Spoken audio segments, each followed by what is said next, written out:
I thought it was quite an extraordinary press conference, and we all need to remember that President Zelensky is a hero.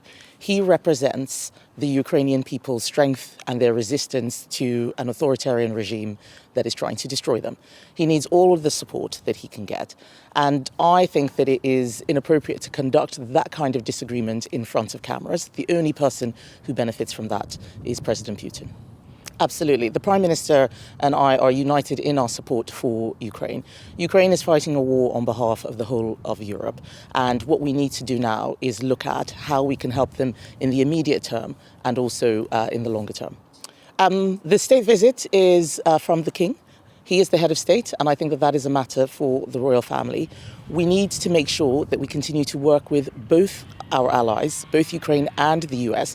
We may disagree with the US on what happened yesterday, but what is important now is how we move on from what happened yesterday. And that means focusing on the summit that the Prime Minister is going to be having tomorrow with European leaders. A lot of European leaders have expressed moral support for President Zelensky. I think that's good, but we need action, deeds, not just words. Of course, the US is still an ally to the UK and Europe.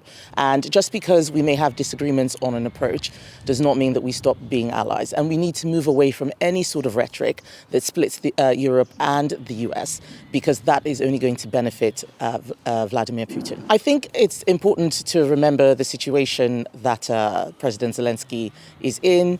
There are air raid sirens, currently ringing in Ukraine.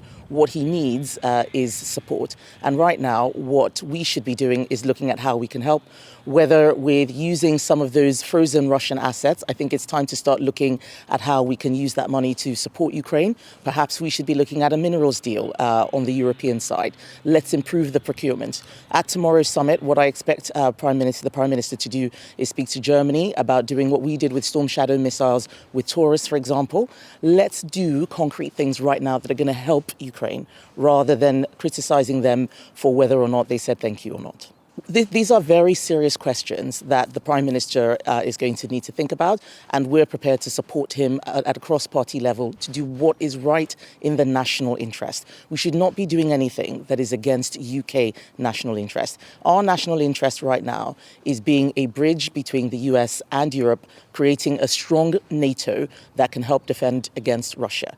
Right now, that seems to be in peril. And what we need to do is look at all of the options that we have in the short term, like I've described, but also in the long term. We need to start increasing capacity. It's not just about spend. What can we do to rearm now? We should be looking at the amount that we do want to spend in the longer term. We should be talking about 3% very, very quickly. How can we get to that maybe by 2032, maybe even by 2030? But those are the serious questions that we need to be asking. Well, I think that we looked at this proposal when we were in government. We didn't bring it forward because one of the things we must remember is that there is no space for paramilitary organizations. We need to make sure that they're not benefiting from the harm that they cause to communities all over Northern Ireland. People here who have been victims of their activities do not want to see them. And what we need to do is make sure we use every possible lever to remove that sort of negative criminal activity from the communities who are suffering. The family farms tax is an immoral tax. We know how difficult farming is, and the Conservative Party will reverse this as soon as we get the opportunity. We are trying to get the Labour government to do so, and we want farmers to know that we are with you. We understand.